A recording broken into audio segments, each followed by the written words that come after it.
الحمدللہ رب العالمین والصلاة والسلام علی سید المرسلین اما بعد فاعوذ باللہ من الشیطان الرجیم بسم اللہ الرحمن الرحیم الصلاة والسلام علیک یا رسول اللہ وعلی آلک واصحابک یا حبیب اللہ الصلاة والسلام علیک یا نبی اللہ وعلی آلک واصحابک یا نور اللہ۔ فیضان قرآن کے سلسلے میں حاضر ہیں اور آج سورہ صاد کی آیت نمبر 27 سے قرآن پاک کا درس سنیں گے۔ اس سے پچھلی آیتوں میں اللہ تبارک و تعالی نے ارشاد فرمایا تھا کہ وہ لوگ جو اپنی خواہشات کی پیروی کرتے ہیں وہ اللہ کے راستے سے بھٹک جاتے ہیں، اور جو اللہ تعالیٰ کے راستے سے بھٹک جاتے ہیں ان کے لیے شدید عذاب ہے، اس وجہ سے کہ انہوں نے قیامت کے دن کو بھلا دیا۔ بما نسو یوم الحساب، یوم حساب، یوم الدین، قیامت کے دن کو انہوں نے بھلا دیا۔ اب قیامت کے دن کا تذکرہ ہوا تو اللہ تبارک و تعالی نے اگلی آیات میں وقوع قیامت، کہ قیامت ہونی چاہیے، اس کے اوپر دو بڑی خوبصورت دلیلیں بیان فرمائیں۔ دونوں عقلی دلیلیں ہیں۔ پہلی دلیل اللہ تبارک و تعالی ارشاد فرماتا ہے بسم اللہ الرحمن الرحیم وَمَا خَلَقْنَا السَّمَاءَ وَالْأَرْضَ وَمَا بَيْنَهُمَا بَاطِلًا ذَلِكَ ظَنُّ الَّذِينَ كَفَرُوا فَوَيْلٌ لِّلَّذِينَ كَفَرُوا مِنَ النَّارِ، اور ہم نے آسمان اور زمین اور جو کچھ ان کے درمیان ہے بیکار پیدا نہیں کیا۔ یہ بیکار پیدا کرنے کا خیال یہ کافروں کا گمان ہے، تو کافروں کے لیے آگ سے خرابی ہے۔ یہ آیت مبارکہ وقوع قیامت کے عقلی ہونے پر بھی دلالت کرتی ہے۔ وہ کس طرح؟ وہ یوں کہ ایک بڑی لاجیکل سی بات ہے، ایک معقول سی بات ہے کہ ہم اپنی شے اگر کسی کو دیں تو ساتھ میں اس کے حوالے سے ہم کچھ نہ کچھ ہدایات دیتے ہیں، یا تو اس نے آلریڈی ان ہدایات کا خیال کرنا ہوتا ہے، اور یا پھر یہ ہے کہ ہم اس کے بارے میں بتاتے ہیں۔ مثال کے طور پہ ایک شخص جسے کار اچھے طریقے سے چلانی نہیں آتی، یا اسے کار چلانی آتی ہے لیکن اس کے پاس ہلکے درجے کی کار ہے، اب وہ ہمارے پاس آتا ہے اور ہمارے پاس بہت زیادہ اعلیٰ درجے کی کار ہے جس کا سسٹم بالکل ڈیفرنٹ ہے، یوں کہہ لیں کہ مینول سے آٹومیٹک کار ہے، اس کے پاس مینول ہے، ہمارے پاس آٹومیٹک ہے۔ اب ہم اس کو آٹو کار اگر دیں گے تو ساتھ میں اس کا تھوڑا سا طریقہ بھی بتائیں گے۔ کیوں؟ اس لیے کہ چونکہ جو اس کو ہماری اس گاڑی کے بارے میں معلومات نہیں تو اس کو غلط استعمال کر سکتا ہے، اس کو چلانی نہیں آئے گی، وہ غلط اس کو استعمال کرے گا۔ تو جب دنیا میں ہم کوئی معمولی سی شے بھی کسی کو دیں، حتیٰ کہ اگر ہمارے پاس ایک جدید قسم کا آئرن ہے یعنی استری ہے، ہم وہ کسی کو دیں اور اس کو اس کا طریقہ نہ آتا ہو تو ہم اسے طریقہ ضرور بتاتے ہیں تاکہ یہ شے خراب نہ کر دیں۔ تو جب ہم اپنی شے کسی کو دیتے ہیں تو ساتھ میں اس کا طریقہ بتاتے ہیں تاکہ وہ اس کو صحیح طریقے سے استعمال کرے۔ یہ دنیا، یہ زمین، یہ آسمان، یہ سارا نظام یہ اللہ تبارک و تعالیٰ نے پیدا کیا۔ اللہ تعالیٰ نے ہمیں یہ دنیا عطا فرما دی، ہمیں زمین میں زندگی عطا فرما دی، ہمارے لیے اللہ تعالیٰ نے سورج بنا دیا، چاند بنا دیا، ستارے بنا دیے، فصل اگنے کا نظام بنا دیا، بارشیں ہمارے لیے نازل کر دی، سمندر جاری کر دیے، دریا جاری کر دیے، پہاڑ بنا دیے، وسیع و عریض میدان بنا دیے، زمین سے لہلہاتی کھیتیاں نکل آئیں۔ اب اللہ تعالیٰ نے جو یہ سارا نظام دیا، اس نظام کو دینے کے ساتھ اس کے استعمال کا طریقہ اللہ کی منشا کے مطابق کیا ہے اللہ تعالیٰ نے وہ بھی ہمیں بتا دیا، تاکہ ہم اس کے مطابق اللہ کی ان چیزوں کو استعمال کریں، اس کے برخلاف استعمال نہ کریں۔ اب اگر کوئی شخص یہ کہتا ہے کہ معاذ اللہ یا تو وہ خدا کا وجود ہی نہیں مانتا، اور یا وہ کہتا ہے کہ کوئی شریعت نام کی چیز نہیں ہوتی، اللہ تعالیٰ کا کوئی دین نہیں ہے جو اس نے نازل کیا ہو، تو اس کا مطلب یہ ہوا کہ یہ پھر یہ ساری زمین آسمان اور ان کے مابین جو کچھ بھی ہے یہ بیکار ہی پیدا کر دیا، اس کا مقصد ہی کوئی نہیں، بس لوگوں کو بنا دیا، آسمان و زمین بنا دیے اور کہا کہ جو مرضی کرتے رہو۔ تو اگر مقصد زندگی نہ ہو، اگر زندگی گزارنے کا طریقہ اللہ تعالیٰ کی طرف سے نہ بیان کیا جائے تو پھر اس دنیا کا بنانا ایک باطل کام ہے، اس دنیا کا بنانا ایک فضول کام ہے۔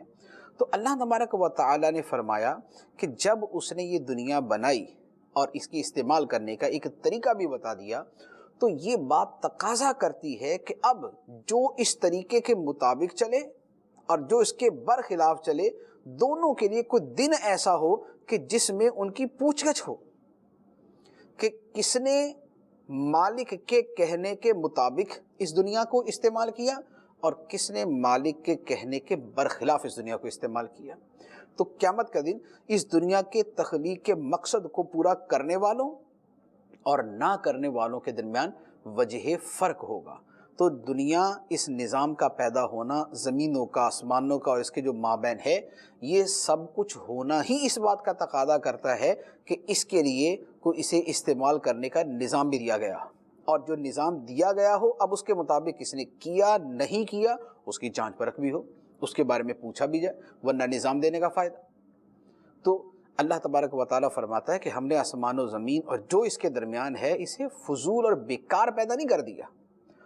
اب جو لوگ قیامت کا انکار کرتے ہیں، اس کا مطلب یہ ہوا کہ ان کے نزدیک اس دنیا کے اندر جو چاہیں کر لیں، پھر اس دنیا کے اندر کوئی نظام ہی نہیں، اپنی مرضی سے جو چاہیں اختیار کر لیں۔ اگر یہی ہے تو اس کا مطلب یہ ہوا کہ پھر اللہ تعالیٰ نے اپنی ملک لوگوں کے حوالے تو کر دی لیکن ان کو مقصد کوئی نہیں دیا، لہذا یہ ویسے ایک فضول سا کام کر دیا کہ لوگ بھی بنا دیا، زمین بھی بنا دیا، آسمان بھی بنا دیا اور کہا جو مرضی کرتے رہو۔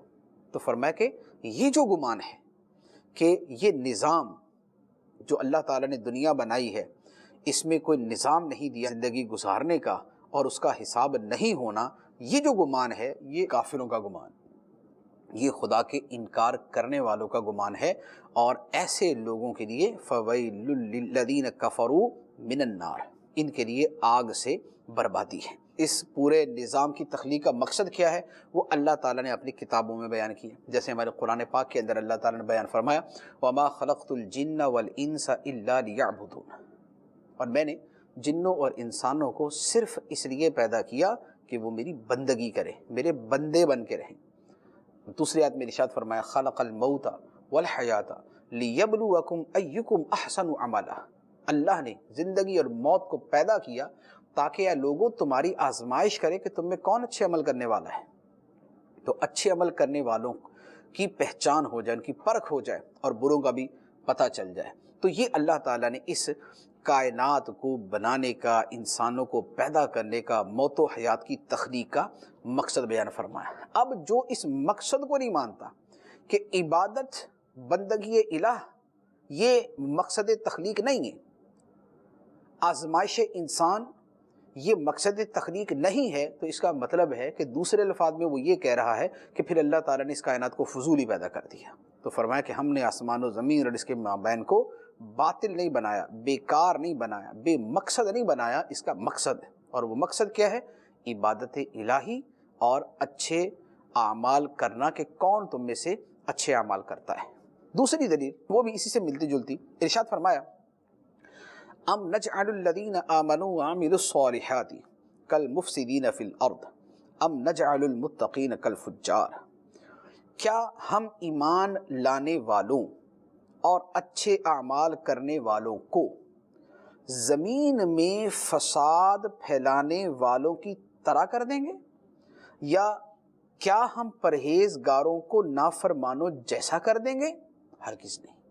یہ اللہ تبارک و تعالیٰ نے قیامت کی دوسری عقلی دلیل بیان کی، اور یہ بڑی واضح ہے، اس کی تھوڑی سی میں مزید وضاحت عرض کرتا ہوں۔ مثال کے طور پہ دنیا کے اندر ایک بندہ ہے جس نے اچھے کام کیے، لوگوں کا بھلا کیا، لوگوں کو فائدہ پہنچایا، اب اس سے 10 لوگوں نے فائدہ اٹھایا، اس کی اپنی زندگی بھی اچھی گزری، اچھی سے مراد اچھے اعمال میں گزری، لیکن اس کی ساری زندگی تنگ دستی میں، غربت میں، پریشانیوں میں، بیماریوں میں گزری، لیکن اس کے باوجود اس نے اعمال اچھے کیے، لوگوں کا وہ خیر خواہ تھا۔ اب بتائیے یہ جو اس کے اچھے اعمال ہیں، اس نے جو دوسروں کا بھلا کیا، اس کا بدلہ اسے کیا ملا؟ اس نے اچھے اعمال کیے تو پھر کیوں کیے؟ اس کا بدلہ کیا ہے؟ دوسری طرف ایک بندہ وہ ہے کہ جس نے برے اعمال کیے، لوگوں پہ ظلم کیا، زیادتیاں کی، اور اس کی ساری زندگی خوشحالیوں میں، پیسے میں، مال میں، دولت میں، آسائش و آرام میں، صحت و تندرستی کے اندر گزری۔ تو بتائیے کہ اس برے آدمی کے برے اعمال کا بدلہ کیا ہوا؟ یہ تو عجیب بات ہوگی کہ اچھے اعمال کرنے والا اور لوگوں کا خیر خواہ وہ تو بیچارہ غربت کی زندگی گزار کے دنیا سے چلا گیا، اور ظالم موج مستی خوشی اور خوشحالی کے اندر زندگی گزار کے دنیا سے چلا گیا۔ تو اس کا مطلب یہ ہوا کہ برے اعمال کرنے والے کو اس کے برے اعمال کا کوئی بدلہ نہ ملا، اچھے اعمال کرنے والے کو اس کے اچھے اعمال کا بدلہ نہ ملا، نمبر ایک۔ نمبر دو، مثال کے طور پہ ایک آدمی نے نیکیوں کی زندگی گزاری اور اس کے ساتھ خوشحالی کی زندگی گزاری، دوسرے آدمی نے گناہوں کی اور ظلم کی زندگی گزاری اور اس نے بھی خوشحالی کی زندگی گزاری، مال و دولت والی۔ تو اب بتائیے کہ ان کے اچھے برے اعمال کا فرق کہاں ظاہر ہوا؟ نیکیاں کرو تو بھی خوشحال زندگی ہے، برائیاں کرو ظلم کرو تو بھی خوشحال زندگی ہے، لوگ گالیاں دیتے اپنے گھروں میں دیتے رہے، کون سی مجھ تک پہنچتی ہے؟ تو یہ اچھے برے، یہ مومن کافر، یہ صالح فاسق، ان دونوں کے درمیان فرق کیا ہوا؟ اچھا، پھر تیسری بات، اچھے اعمال کرنے والوں کا چلے یہ بولے جی آپ دنیا میں ان کو خوشی مل جاتی ہے، قلب میں مسرت ان کو حاصل ہو جاتی ہے۔ بعض لوگ یہ بولتے ہیں کہ وہ قلبی مسرت جو ہے وہ اللہ تعالیٰ کی طرف سے جزا ہے، اور ظالم کے لیے جو اس کا ضمیر اسے ملامت کرتا ہے وہ اس کی سزا ہے، نیک آدمی کے لیے جو اسے قلبی مسرت ملتی ہے وہ اس کی جزا ہے، بدلہ ہے، اور ظالم کے لیے جو اس کا ضمیر اسے ملامت کرتا ہے وہ اس کی سزا ہے۔ تو سوال یہ ہے کہ بھائی نیک اعمال کرنے والوں میں بڑا فرق ہے، ایک آدمی درمیانے درجے کا نیک ہے، ایک اس سے زیادہ نیک ہے، ایک اس سے زیادہ نیک ہے، برائی کرنے والوں میں ایک چھوٹا ظالم ہے، ایک بڑا ظالم ہے، ایک بہت بڑا ظالم ہے۔ اب ہر اول تو اگر نیکی کرنے والے کو دنیا میں مسرت نہیں ملی تو پھر مطلب یہ ہوا کہ بدلہ ہی کوئی نہیں، اور ظالم کے ضمیر نے اسے ملامت نہیں کی تو اس کا مطلب اسے سزا کوئی نہ ملی، نمبر ایک۔ نمبر دو یہ کہ چلے مان لیا کہ نیکی کرنے والوں کو خوشی ملی، برائی کرنے والے کو، ظلم کرنے والے کو اس کے نفس نے ملامت کی، مان لیا، لیکن سوال یہ ہے کہ ایک آدمی نے ایک بندے کی اصلاح کی، ایک غریب کی مدد کی، دوسرے بندے نے 1,00,000 کیا 1 کروڑ آدمیوں کی اصلاح کی، جیسے اللہ تعالیٰ کے نبی ہیں، نبی پاک صلی اللہ تعالیٰ علیہ وسلم، اربوں لوگوں کو انہوں نے فیض پہنچایا۔ اچھا، پھر ان کے بعد ان کے جو صحابہ کرام ہیں کروڑوں لوگوں کو فائدہ دیا، ایمان پہنچایا، اچھے اخلاق سکھائے، اچھے اعمال بتائے، زندگی گزارنے کا صحیح طریقہ سکھایا۔ ایک طرف مثال کے طور پہ ایک عام چھوٹا سا مبلغ ہے، اس نے بھی تھوڑی بہت کوشش کر کے ایک آدھ بندے کو راہ ہدایت دکھائی، یہ ایک آدھ کو ہدایت دینے والا بھی دل میں خوش ہے، اور جن سے کروڑوں کو فیض پہنچا، نہ ختم ہونے والا فیض پہنچا، وہ بھی خوش ہے۔ تو پھر دونوں کے صلے میں کیا فرق ہوا؟ ہونا تو یہ چاہیے کہ جس نے تھوڑا نیک عمل کیا، تھوڑا لوگوں کو فائدہ پہنچایا، اس کو تھوڑی جزا ملے، جس نے اس سے 100 گنا لوگوں کو زیادہ فائدہ پہنچایا اس کو 100 گنا جزا ملے، جس نے 1,00,000 گنا زیادہ فائدہ پہنچایا اس کو 1,00,000 گنا جزا ملے۔ ادھر دوسری طرف ظالم کی لے لیں، ایک بندے نے ایک آدمی پہ ظلم کیا، اور دوسرے نے 1,000 پہ ظلم کیا، تیسرے نے پورے ملک پہ ظلم کیا، چوتھے نے جناب کوئی بہت بڑا جو ہے وہ جنگ اس نے برپا کر دی، کروڑوں لوگوں کو مار دیا، جیسے جنگ عظیم اول اور دوم کے اندر ہوا، فرسٹ ورلڈ وار اور سیکنڈ ورلڈ وار کے اندر ہوا، کروڑوں لوگ مر گئے۔ تو اب جن لوگوں نے کروڑوں کو مار دیا، اگر ان کا ضمیر بھی ملامت کر رہا ہے، اور جس نے ایک بندے کو مارا اس کا ضمیر بھی ملامت کر رہا ہے، تو بتائیے کہ ان کی برائی کا جو اتنا ڈفرنس ہے، ایک کروڑ کو مارنے والا، دوسرا ایک بندے کو مارنے والا، تو دونوں کو صرف اتنی سی سزا۔ حالانکہ بعض اوقات جس کو مار دیا اس کے پیچھے پتہ نہیں اس کے خاندان کا کیا بنا، اس کی بیوی بیوہ ہو گئی، اس کے بچے یتیم ہو گئے، رل گئے، پس گئے، تباہ ہو گئے، برباد ہو گئے، زندگی اجڑ گئی ان کی، پتہ نہیں کیا کیا ان کے ساتھ ہو گیا۔ تو ہر ظالم کو اور ہر برے کو اس کی برائی کا پورا پورا بدلہ اس دنیا میں نہیں ملتا۔ ایک بندہ ایک کو قتل کرے اس کو پھانسی چڑھا دو، ایک بندہ 100 کو قتل کے اس کو بھی پھانسی چڑھا دو، تو بھی سزا تو دونوں کی ایک ہو گئی۔ ایک کو مارنے والوں کو بھی آپ نے پھانسی دی، اور 1000 کو مارنے والوں کو بھی آپ نے یہی کیا، تو دونوں کی سزا میں فرق کیا ہوا؟ اس کا مطلب یہ ہوا کہ یہ جرم ایک برابر ہے۔ حالانکہ عقل کہتی ہے کہ ایک کی اصلاح کرنے والا اور 1,00,000 کی اصلاح کرنے والا برابر نہیں، ایک پر ظلم کرنے والا اور 1,00,000 پر ظلم کرنے والا برابر نہیں۔ تو جب یہ دونوں برابر نہیں ہیں تو دونوں کا بدلہ کیسے برابر ہو سکتا ہے؟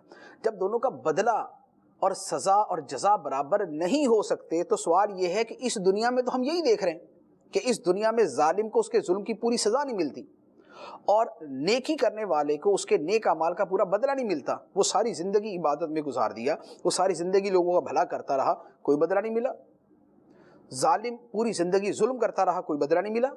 تو اس کا مطلب یہ ہوا کہ یہ سارا فاسق فاجر، نیک ہونا بد ہونا سب برابر شد، اچھا ہونا برا ہونا سب برابر ہو گیا، مومن ہونا کافر ہونا سب برابر ہو گیا؟ نہیں، ایسا نہیں ہو سکتا۔ اللہ تعالیٰ نے فرمایا کہ دنیا میں نیک کو جو صلہ ملا ضروری نہیں کہ اس کو پورا ملے، اور ظالم کو جو اس کے ظلم کا بدلہ ملا ضروری نہیں کہ اس کو ملے، یا اس کو ملے تو پورا ملے۔ کیونکہ دنیا میں کسی کی جان اگر لی جا سکتی تو ایک ہی مرتبہ، یہ نہیں ہو سکتا کہ 100 بندوں کو قتل کرنے کے جرم میں اس کو 100 مرتبہ آگے سے مار دیا جائے، وہ تو مر گا ایک ہی مرتبہ۔ تو پھر یہ بدلہ کہاں ہوگا؟ تو عقل تقاضا کرتی ہے، انسان کی عقل تقاضا کرتی ہے کہ کوئی ایسا دن ہونا چاہیے، کوئی ایسا جہان ہونا چاہیے، کوئی ایسی دنیا ہونی چاہیے جہاں ہر بندے کو اس کے عمل کا پورا پورا بدلہ دیا جائے۔ جس نے 1 کی اصلاح کی اس کو اس کے مطابق بدلہ ہو، جس نے 1 کروڑ کی اصلاح کی اس کو اس کے مطابق بدلہ دیا جائے، جس نے 1 پہ ظلم کیا اس کو اس کے مطابق بدلہ ہو، جس نے 1,00,000 پہ ظلم کیا اس کو اس کے مطابق بدلہ ہو، جس نے چھوٹا ظلم کیا اس کی چھوٹی سزا ہو، جس نے بڑا ظلم کیا اس کی بڑی سزا ہو۔ تو یہ عقل کا تقاضا ہے۔ اللہ تبارک و تعالی نے یہاں پر یہی بیان فرمایا کہ اگر ہم قیامت برپا نہ کریں اور قیامت کے دن لوگوں کا یوں حساب نہ لیں اور نیک بندے کے ایک ایک عمل پہ اس کو پوری پوری جزا نہ دیں اور فضل سے بڑا کر نہ دیں، فضل کا معاملہ تو چلے جدا ہے، لیکن ایک ایک آدمی کی ایک ایک نیک عمل کی پوری پوری جزا نہ دیں اور برے کے برائی کی پوری پوری سزا نہ دیں، تو پھر فرمایا اس کا مطلب تو یہ ہوا کہ ہم نے ایمان والوں کو اور کافروں کو برابر کر دیا، ہم نے نیکوں کو اور مفسدین کو، فساد برپا کرنے والوں کو برابر کر دیا، ہم نے متقین کو اور فاسق و فاجر لوگوں کو برابر کر دیا۔ تو یہ عقل کے خلاف، یہ عقل کے خلاف ہے کہ مومن و کافر برابر ہو جائیں اور صالح و فاسق برابر ہو جائیں اور مصلح و مفسد برابر ہو جائیں۔ تو یہ جو ہمارا پورا اچھے اور برے کا فرق ہے یہ خود تقاضا کرتا ہے کہ ہمارے اس دنیا کے اعمال کا پورا پورا بدلہ کہیں ملے۔ اب وہ پورا پورا بدلہ کہاں ملے گا؟ اس کو اللہ تبارک و تعالی نے فرمایا یوم الحساب، مالک یوم الدین۔ وہ یوم الدین ہے، وہ جزا کا دن ہے، وہ بدلے کا دن ہے، وہ حساب کا دن ہے۔ وہاں اعمال کا حساب کیا جائے گا، وہاں اعمال کا بدلہ دیا جائے گا۔ تو وہ بدلے کا دن ہماری عقل کا تقاضا ہے کہ وہ دن آئے اور اس دن نیکوں کو ان کے اعمال کا بدلہ ملے، بروں کو ان کی برائی کا بدلہ ملے۔ پھر اب اس کے ساتھ اللہ تعالیٰ کے فضل کی صورتیں ہیں اور وہ پھر ایک پورا جہان ہے، اس کے رحمان ہونے کا، رحیم ہونے کا، وہ معاملہ جدا ہے۔ لیکن ایٹ لیسٹ کم از کم مومن و کافر کا اور مصلح و مفسد کا جو فرق ہے وہ کہیں نہ کہیں ظاہر ہونا چاہیے، ظالم و عادل کا فرق کہیں ظاہر ہونا چاہیے ان کے بدلے کے اعتبار سے، اور وہ قیامت کا دن ہے۔ تو وہ اللہ تبارک و تعالیٰ نے ارشاد فرمایا کہ کیا ہم ایمان والوں کو اور اچھے اعمال کرنے والوں کو زمین میں فساد برپا کرنے والوں کے برابر کر دیں؟ کیا ہم خدا سے ڈرنے والوں کو خدا کے نافرمانوں کے برابر کر دیں؟ نہیں۔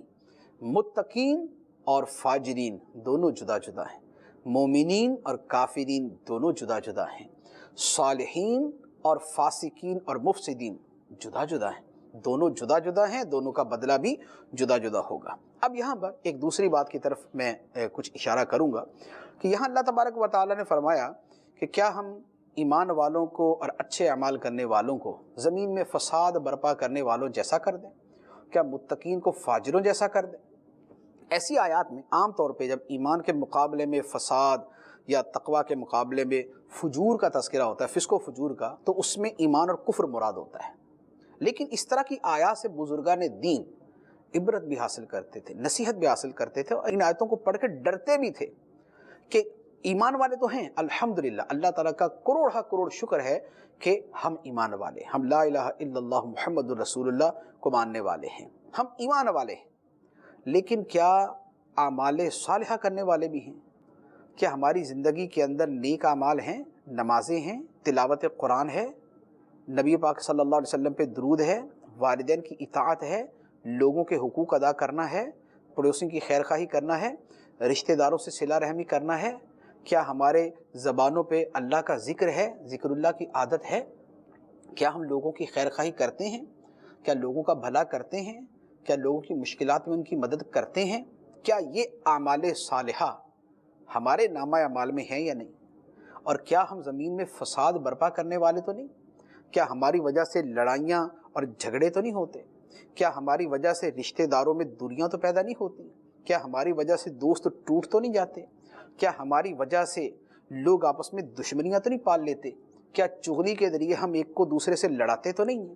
کیا اس طرح کے جو ہے وہ حرکتوں کے ذریعے لوگوں کے اندر نفرتیں پیدا کرنے کا سبب تو نہیں بنتے؟ ہم دیکھ لیں کہ ہمارے اعمال کون سے، اعمال صالحہ والے ہیں یا ہم فساد فی الارض کرنے والے، دہشت گرد ہیں، قتل و غارت گری کرنے والے ہیں، ڈکیتیاں کرنے والے ہیں، لوگوں کی عصمت پامال کرنے والے ہیں۔ یہ سب مفسدین فی الارض ہیں، یہ زمین میں فساد برپا کرنے والے، جو ڈکیتیاں کرتے ہیں، جو موبائل چھینتے ہیں، جو دہشت گردی کرتے ہیں، جو لوگوں کو قتل کرتے ہیں، جو لوگوں کے زمینوں پر قبضے کرتے ہیں، جو لوگوں کی پراپرٹیاں چھینتے ہیں، یہ سب زمین میں فساد برپا کرنے والے ہیں۔ تو معاذ اللہ، کیا ہم ایسے تو نہیں؟ کیا ان میں سے تو کوئی چیز ہمارے اندر نہیں پائی جا رہی؟ دوسری طرف تقوی اور فجور ہے، وہ اگرچہ اصل یہاں پر ایمان اور کفر ہی کا مقابلہ ہوتا ہے، لیکن وہ جیسے میں نے عرض کیا کہ بزرگان دین قرآن پاک کے جو ظاہر الفاظ ہیں ان کے اعتبار سے بھی خوف خدا کا مظاہرہ کرتے تھے۔ تو ہمارے اندر تقوی ہے، ہم گناہوں سے بچنے والے ہیں، ہماری نگاہیں بد نگاہی سے بچتی ہیں، ہمارے کان حرام سننے سے بچتے ہیں، ہماری زبان فحش بولنے اور گالی دینے سے رکتی ہے، ہمارے ہاتھ ظلم کرنے سے رکتے ہیں۔ کیا ہم گناہوں سے بچنے والے ہیں؟ یا معاذ اللہ ہماری زندگی میں فسق و فجور ہے، ہماری نگاہیں حرام دیکھتی ہیں، ڈرامے، فلمیں، فحش، ہمارے کان حرام سنتے ہیں، گانے، باجے اور دوسری فحش اور گندی باتیں، ہماری زبان وہ نہ جانے کن برائیوں کے اندر مبتلا ہے، غیبت، چغلی، جھوٹ، بہتان، الزام تراشی، گالی گلوچ، اس کے اندر مبتلا ہے، ہمارے پاؤں گناہ کی طرف چلتے ہیں، ہمارے اعضاء گناہ کے مرتکب ہیں، ہماری زبان اور ہماری شرمگاہ کی حفاظت نہیں، ہماری نگاہوں اور کانوں کی حفاظت نہیں، ہمارا دل گندے خیالات کو پالتا ہے، یہ سب فسق و فجور ہے۔ تو کیا ہم تقوی والے ہیں یا فسق و فجور والے ہیں؟ ہمیں اس پہ غور کرنا ہے، یہ بڑی اہم بات ہے۔ قرآن پاک کی آیات ہماری عبرت اور ہماری نصیحت کے لیے ہیں۔ اللہ تعالیٰ نے قرآن اس لیے نازل کیا تاکہ ہم اس سے نصیحت حاصل کریں، اس سے عبرت حاصل کریں، اس سے سیکھیں۔ تو ہم یہ آیتیں سنتے ہیں، پڑھتے ہیں، تو کیا ہم اس پر غور بھی کرتے ہیں کہ ہمارا شمار کن میں ہے؟ صالحین کے اندر ہے یا فاسقین کے اندر ہے؟ متقین کے اندر ہے یا فاجرین کے اندر ہے؟ اپنے اپنے اعمال پر غور کریں۔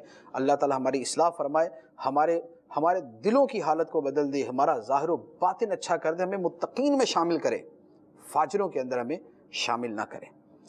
اب اللہ تعالیٰ نے قیامت کا تذکرہ فرمایا، قیامت قائم ہوگی، مفسد اور مومن کا فرق ہوگا، متقی اور فاجر کا فرق ہوگا۔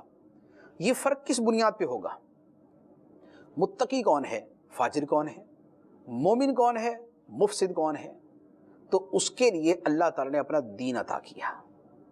وہ دین اللہ تعالیٰ کے نبی لے کر آئے، اللہ تعالیٰ نے اپنی کتابیں نازل کی، اور ان میں آخری کتاب اپنے آخری نبی محمد مصطفیٰ صلی اللہ تعالیٰ علیہ وآلہ وسلم پر نازل کی، قرآن۔ تو اب وہ جو تقوی سیکھنا اور فجور کی پہچان کرنا ہے وہ اللہ تعالیٰ نے اپنی کتاب میں سکھایا۔ تو اب اس کتاب کا تذکرہ ہوتا ہے۔ ارشاد فرمایا، کتاب انزلناہ الیک مبارک لیدبروا آیاتہ ولیتذکر اولو الالباب۔ یہ قرآن ایک برکت والی کتاب ہے جو ہم نے تمہاری طرف نازل کی ہے تاکہ لوگ اس کی آیتوں میں غور و فکر کریں اور عقل مند نصیحت حاصل کریں۔ یہ قرآن کے اللہ تعالیٰ نے شان بیان فرمائے۔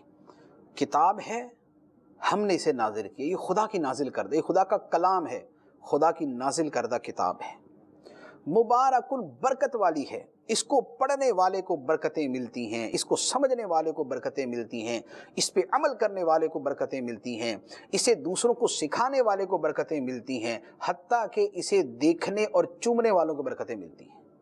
تو یہ بڑی برکت والی کتاب ہے۔ اس کے نزول کا مقصد کیا ہے؟ اللہ تعالیٰ نے دو مقصد بیان کیے۔ ایک تو فرمایا کہ تدبر، غور و فکر کرنا، اور دوسرا فرمایا تذکر، نصیحت حاصل کرنا۔ تدبر اور تذکر میں فرق ہے۔ تدبر ہے قرآن میں غور و فکر کرنا اور اس سے اخذ مسائل، اخذ علوم اور اس طرح بہت سارے جو اخذ کرنے کی چیزیں ہیں وہ کرنا۔ تذکر ہے اس سے نصیحت حاصل کرنا۔ تدبر اور تذکر جو ہے، تدبر تو علماء کا کام ہے کہ علماء قرآن کے اندر تدبر کریں، کیونکہ تدبر کے لیے بہت سے علوم کی حاجت ہے۔ قرآن عربی ہے، اب سیدھی سی بات ہے کہ جس کو عربی نہیں آتی تو قرآن کیا سمجھے گا، بلکہ اس کو تذکر بھی حاصل نہیں ہو سکتا۔ جس کو عربی نہیں آتی تو اس کو وہ تذکر بھی حاصل نہیں کر سکتا، دوسری زبان کے اندر اس کو پڑھنا پڑے گا۔ لیکن تدبر کے لیے بہت سے علوم ہیں جن کی حاجت ہے، ان کے بعد قرآن کے معارف اور قرآن کی گہرائیاں اور قرآن کی معرفتیں حاصل ہوتی ہیں۔ لیکن تذکر جو ہے، نصیحت حاصل کرنا، یہ تو ہر بندہ جو قرآن پڑھتا ہے اور اس کے ساتھ جیسے اردو پڑھنے والا بھی اگر اس کا ایک اچھا اردو ترجمہ پڑھتا ہے، جیسے اعلیٰ حضرت علی رحمہ کا کنز الایمان شریف ہے جو یہ پڑھتا ہے، اس کے ساتھ کوئی مختصر سا حاشیہ بھی پڑھتا ہے، تو جہاں تھوڑا سا اشکال ہوگا وہ دور ہو جائے گا، ورنہ خود آیات اس کو بتا دے گی۔ جیسے ابھی ہم نے جو پیچھے آیتیں پڑھی ہیں، اب اس میں اللہ تعالیٰ کے نبیوں کا تذکرہ ہوا، آگے بھی اللہ تعالیٰ کے نبیوں کا تذکرہ حضرت سلیمان علیہ السلام کا آئے گا، پھر اس کے بعد حضرت ایوب علیہ السلام کا آئے گا۔ انہوں نے اللہ تعالیٰ کی طرف رجوع کیا، اللہ کی بارگاہ میں جھک گئے، اللہ تعالیٰ کی طرف ہی لو لگا کے رکھتے تھے، اللہ تعالیٰ کے کیسے وہ عبادت گزار بندے تھے۔ تو اب یہ وہ باتیں ہیں کہ جن سے بندے کو سیدھی سیدھے نصیحت ملتی۔ قیامت کے حوال پڑھتے ہیں، قیامت کا دن ہوگا، لوگ قبروں سے نکلیں گے، خدا کی بارگاہ میں جائیں گے، اعضا بولیں گے، نامہ اعمال ہاتھوں میں دیا جائے گا، جس جگہ پہ گناہ کیا ہوگا وہ زمین بولے گی۔ تو یہ سارا کیا ہے؟ جب بندہ یہ پڑھتا ہے تو اس کے دل پہ خوف طاری ہوتا ہے، اس کو نصیحت ملتی ہے۔ یہ ہے تذکر، نصیحت حاصل کرنا۔ جنت کا تذکرہ پڑھتا ہے، جنت کی نعمتیں پڑھتا ہے، جیسے ابھی پچھلی سورت کے اندر ہی، سورہ صافات کے اندر ہی ہم نے جنت کی نعمتوں کا تذکرہ کیا، قرآن پاک کے اندر تھا جس کو بیان کیا۔ تو اب وہ پڑھتے ہوئے بندے کے دل میں ایک شوق پیدا ہوتا ہے عبادت کا، ایمان کامل کا، اعمال صالحہ کا، گناہوں سے بچنے کا۔ جہنم کا تذکرہ پڑھتا ہے تو آدمی کا دل ڈرتا ہے، خوف زدہ ہوتا ہے، برائیوں سے بچنے کا ذہن بنتا ہے۔ تو قرآن سے نصیحت ملتی ہے، جو اس کو سمجھ کے پڑھتا ہے اور ذہن ہوتا ہے کہ میں نے اس پہ عمل کرنا ہے، تو اس کا دل نصیحت حاصل کرتا ہے۔ اور جنہیں علوم پر دسترس حاصل ہے، وہ جب اس میں غور کرتے ہیں تو وہ اس سے بہت زیادہ سمجھتے ہیں، وہ تدبر ہے۔ ہر بندہ قرآن کو پڑھ کر نصیحت تو حاصل کر سکتا ہے، لیکن اس کے علوم کی گہرائی تک جانا اور علوم تک رسائی یہ آسان نہیں۔ تو تدبر آیات علماء کا کام اور تذکر علماء اور عوام دونوں کا کام۔ یہ نہیں ہے کہ علماء صرف تدبر کریں، عوام صرف تذکر کریں، یعنی عوام صرف نصیحت حاصل کریں اور علماء صرف غور و فکر کریں۔ نصیحت حاصل کرنا علماء اور عوام دونوں کے لیے ہے۔ ایسا نہیں ہے کہ علم تو حاصل کریں، بے عملی چلاتے رہیں، نہیں، علم کے ساتھ عمل۔ اور عوام کم از کم جو نصیحت حاصل کرنا اور جو بنیادی چیزیں سیکھنا ہے وہ ان کے لیے ضروری ہے۔ تو یہ بڑی اہم چیز ہے۔ لیکن تدبر کا مطلب یہ نہیں ہوتا کہ تدبر قرآن نام رکھ لے اور آپ پڑھتے رہو جو مرضی، نہیں۔ نام، کسی شے کا نام تدبر رکھ دینے سے تدبر نہیں ہو جاتا۔ اس طرح تو جو غیر مسلم نے بھی قرآن کی تفسیریں لکھی، اس طریقے سے تو گمراہ فرقے وہ بھی قرآن کی تفسیریں لکھتے ہیں، حتیٰ کہ ختم نبوت کے منکرین نے بھی قرآن کی تفسیریں لکھی ہوئی ہیں۔ تو اس کا یہ مطلب نہیں ہے کہ انہوں نے تدبر کیا ہے، انہوں نے تدبر ہی غلط کیا ہے، اور جو پڑھے گا اس کا تدبر بھی خراب کر دیں گے۔ تو جو صحیح العقیدہ علماء ہیں، اللہ کے نبی علیہ الصلوۃ والسلام سے محبت کرنے والے، اولیاء کرام کو ماننے والے ہیں اور سلف صالحین کو ماننے والے ہیں، جو ان کے غلام بنتے ہیں، ان کے تدبر کا اعتبار ہے اور ان کا تدبر پڑھنا چاہیے۔ اللہ تعالی ہمیں قرآن سے تذکر بھی حاصل کرنے کی توفیق عطا فرمائے اور تدبر کرنے کی بھی توفیق عطا فرمائے۔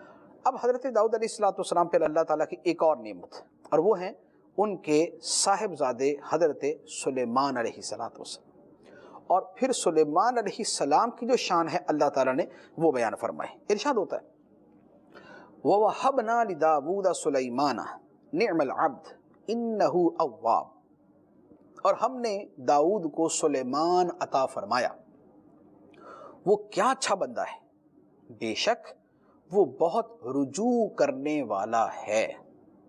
ہم نے داؤد کو سلیمان عطا کیا. داؤد علیہ السلام والد ہیں, سلیمان علیہ السلام ان کے بیٹے ہیں. باپ بھی اللہ کے نبی, بیٹے بھی اللہ کے نبی. باپ بھی بادشاہ حکمران, بیٹے بھی بادشاہ حکمران. اللہ تعالیٰ نے ان دونوں کو دونوں نعمتوں سے نوازا, ان کو نبوت بھی عطا فرمائی, ان کو بادشاہت بھی عطا فرمائی. اور سلیمان علیہ السلام کے بارے میں فرمایا نعم العبد, کیا ہی اچھا بندہ ہے. انہ اواب, بے شک وہ بہت رجوع کرنے والا ہے. یعنی وہ بندہ کتنا اچھا بندہ ہوگا جس کو اس کا رب فرمائے کتنا اچھا بندہ ہے. یہ اللہ کے نبی ہے کہ اللہ اپنے نبیوں کو فرماتا کتنے اچھے بندے ہیں میرے, بہت رجوع کرنے والے ہیں. اس سے پتہ چلا کہ اللہ تعالیٰ کی طرف رجوع کرنا اللہ تعالیٰ کو بڑا پسند ہے. اللہ تعالیٰ کی طرف رجوع کرنا اللہ تعالیٰ کو بڑا پسند ہے. تو ہر کام میں رجوع, نماز میں, عبادت میں تو رجوع ہوتا ہی ہے. اول تو نماز پڑھنا ہی رجوع اللہ ہے, اللہ تعالیٰ کی طرف رجوع کرنا ہے. جو نہیں پڑھتے وہ اس اعتبار سے بھی رجوع کریں اللہ تعالیٰ کی طرف. لیکن اس سے ہٹ کر اپنے زندگی کے جملہ معاملات کے اندر, اپنی زندگی کے جملہ معاملات کے اندر اللہ تعالیٰ کی طرف رجوع. اور اللہ تعالیٰ کی طرف رجوع کیا ہے کہ بندے کے ذہن میں ہو کہ مجھے حکم الہی پر عمل کرنا ہے. میں کاروبار کر رہا ہوں, حکم الہی کیا ہے. میں نوکری کر رہا ہوں, اس میں حکم الہی کیا ہے. میں شادی کر رہا ہوں, اس میں حکم الہی کیا ہے. طلاق کا معاملہ ہو گیا, اس میں حکم الہی کیا ہے. رشتہ داروں سے ملنا ہے, حکم الہی کیا ہے. پڑوسیوں سے تعلق ہے, حکم الہی کیا ہے. یہ ہے اللہ تعالیٰ کی طرف رجوع. اب جو بندہ صبح اٹھتے ساتھ ہی نماز پڑھتا ہے, خدا کی طرف رجوع کرتا ہے. اس کے بعد اپنے گھر والوں سے اچھے انداز میں ملتا ہے, حلال کھاتا ہے, اپنی نوکری پہ جاتا ہے اور صحیح طریقے سے نوکری کرتا ہے, ڈنڈی نہیں مارتا. کیوں؟ اس لیے کہ اللہ تعالیٰ کی نافرمانی ہے نوکری کے اندر ڈنڈی مارنا, تو اب کاروبار میں ڈنڈی مارنا. تو اب جو بندہ صحیح طریقے سے کاروبار کر رہا ہے, جھوٹ نہیں بولا, بد دیانتی نہیں کر رہا, خیانت نہیں کر رہا, جھوٹ بول کر سودا نہیں بیچ رہا, تو یہ بندہ اللہ تعالیٰ کی طرف رجوع کرنے والا ہے. گھر آیا, گھر میں کوئی معاملہ ہو گیا, کوئی سخت کلامی ہو گئی, تو اس میں اپنی زبان پہ قابو رکھتا ہے, اللہ تعالیٰ کی طرف رجوع کرنے والا. تو یہ ہے انہ اواب, ہر معاملے میں اللہ تعالیٰ کی طرف رجوع کرنا. اللہ تعالیٰ کے نبی تو سر تپا مجسم ہوتے ہیں رجوع اللہ کے, اللہ تعالیٰ کی طرف رجوع کرنے کے. ہمیں بھی اسی سے درس حاصل کرنا. ہماری صبح و شام, ہمارے دن رات, ہمارا ظاہر و باطن, ہماری خلوت و جلوت, ہمارا دیکھنا سننا بولنا, ہمارا پکڑنا چلنا, ہر چیز اللہ تعالیٰ کی رضا کے مطابق ہو جائے, تو یہ انہ اواب کی عملی تفسیر بن جائے گی. اب حضرت سلیمان علیہ السلام کا ایک واقعہ ہے, وہ یہاں پر اللہ تعالیٰ نے بیان فرمایا. ارشاد فرمایا اذ عرض علیہ بالعشی الصافنات الجیاد فقال انی احببت حب الخیر عن ذکر ربی حتی توارت بالحجاب ردوها علی فطفق مسحا بالسوق والاعناق.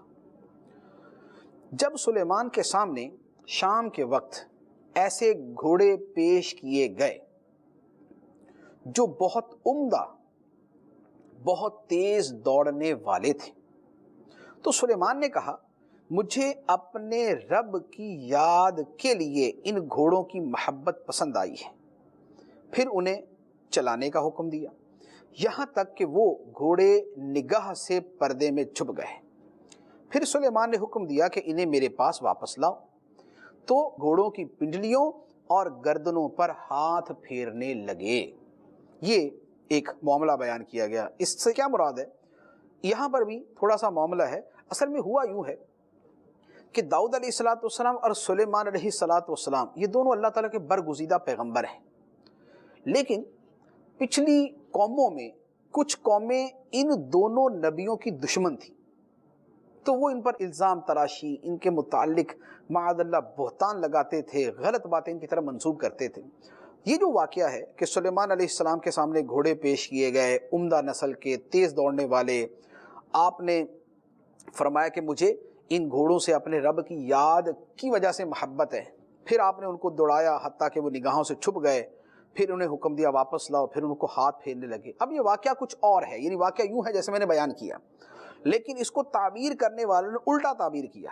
جو غلط اس کو لینے والے تھے انہوں نے غلط لیا، اور حتیٰ کہ وہ اسرائیلیات یعنی اسرائیلی جو روایات ہیں وہ ہماری بھی یعنی مسلمانوں کی کتابوں میں بھی آ گئیں، اور بڑے بڑے باطل قسم کے واقعات یہاں پر لکھے ہوئے کہ سلیمان علیہ السلام پر گھوڑوں کی محبت غالب آ گئی، آپ کی نماز قضا ہو گئی، پھر آپ نے گھوڑوں کو بلایا، ان کو مارنا شروع کر دیا، قتل کر دیا، ٹانگیں کاٹ دی، گردنیں کاٹ دی۔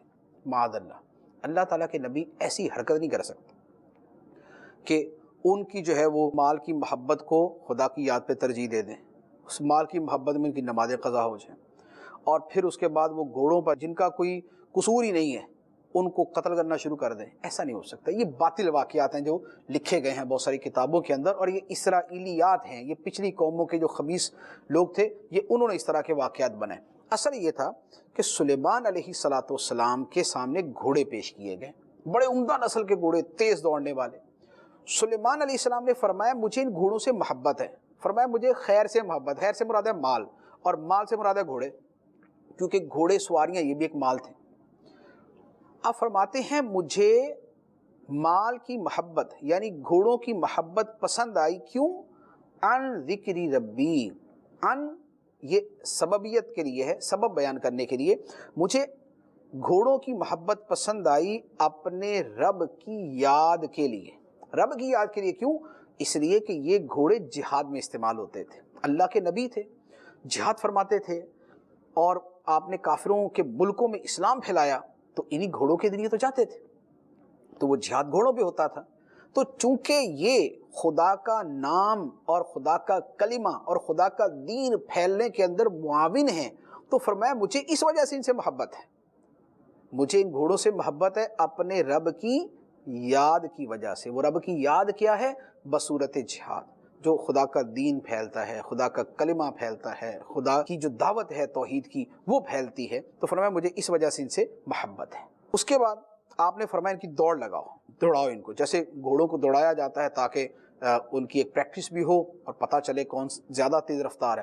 اب دوڑ لگائی تو نظروں سے وہ اوجل ہو گئے، جب دوڑ ختم ہوئی تو فرمایا میرے پاس لے کے آؤ۔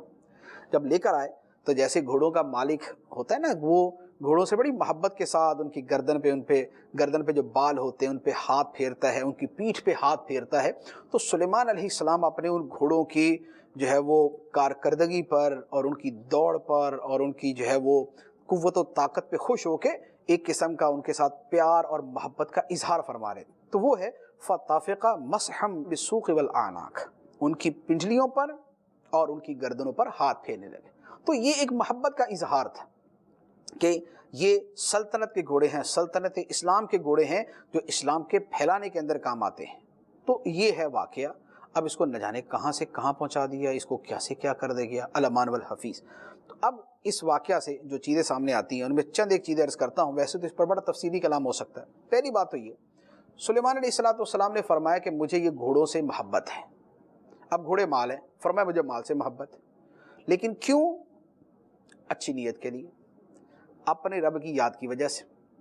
تو پتہ چلا کہ اچھی نیت بڑی عظیم شے ہے، اچھی نیت سے مال سے محبت بھی اچھی ہے، اچھی نیت سے مال سے محبت بھی اچھی ہے۔ مثال کے طور پہ اگر میں کہوں کہ مجھے مال پسند ہے، کیوں؟ تاکہ میں اس مال سے حج کروں، میں عمرہ کروں، میں غریبوں کی مدد کروں، میں اپنے ماں باپ کی خدمت کروں، میں اپنے بہن بھائیوں کی خدمت کروں، میں اپنے رشتہ داروں کی خدمت کروں، میں اپنے پڑوسیوں کی خدمت کروں، میں جو مجھے غریب نظر آئے میں اس کی مدد کر دوں، میں لوگوں کی پریشانیاں حل کروں، مجھے اس وجہ سے مال سے محبت ہے۔ تو بتائیے کہ یہ محبت بری ہے؟ یہ تو بہت اچھی ہے۔ یہ مال سے نہیں، مال سے کی جانے والی عبادتوں سے محبت ہے۔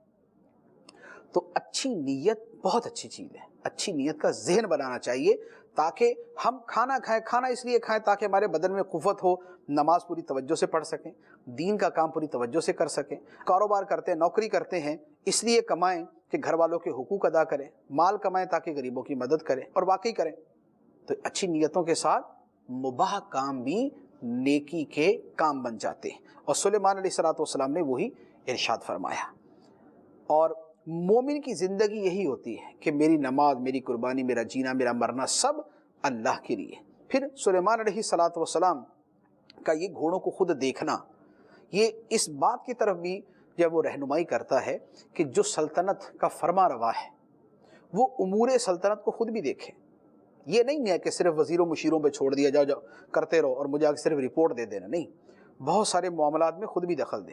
جیسے سلیمان علیہ السلام نے گھوڑے جو بڑا ایک مین اس کے اندر کردار رکھنے والے ہیں اعلاء کلمت اللہ کے اندر، خدا کا دین پھیلانے کے اندر، تو آپ خود ان کے پاس جا رہے ہیں، دیکھ رہے ہیں، دوڑ لگوا رہے ہیں، چیک کر رہے ہیں۔ تو اس طرح اپنے امور سلطنت کو دیکھا جائے، ملک کا نظام کیسے چل رہا ہے، مختلف شعبوں کے اندر جا کر دیکھا جائے۔ بیٹھے بیٹھے رپورٹ لیتے رہیں گے تو پھر رپورٹیں جیسے وزیر بنا کے دیتے وہ پتہ ہی ہے۔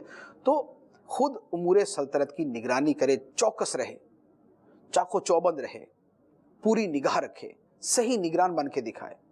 نیچے والے رعایا ہیں، یہ ان کا راعی ہے، راعی سے رعایا کے بارے میں پوچھا جائے گا۔ تو حضرت سلیمان علیہ السلام کے واقعہ کے اندر یہ بھی اسباق موجود ہیں۔ اللہ تبارک و تعالی ہمیں قرآن کا فہم عطا فرمائے، اپنے پیارے پیارے نبیوں علیہم السلام کے طریقوں پر چلنے کی توفیق عطا فرمائے، اور سرکار دو عالم صلی اللہ تعالی علیہ وآلہ وسلم کا اسوہ حسنہ اپنانے کی توفیق عطا فرمائے۔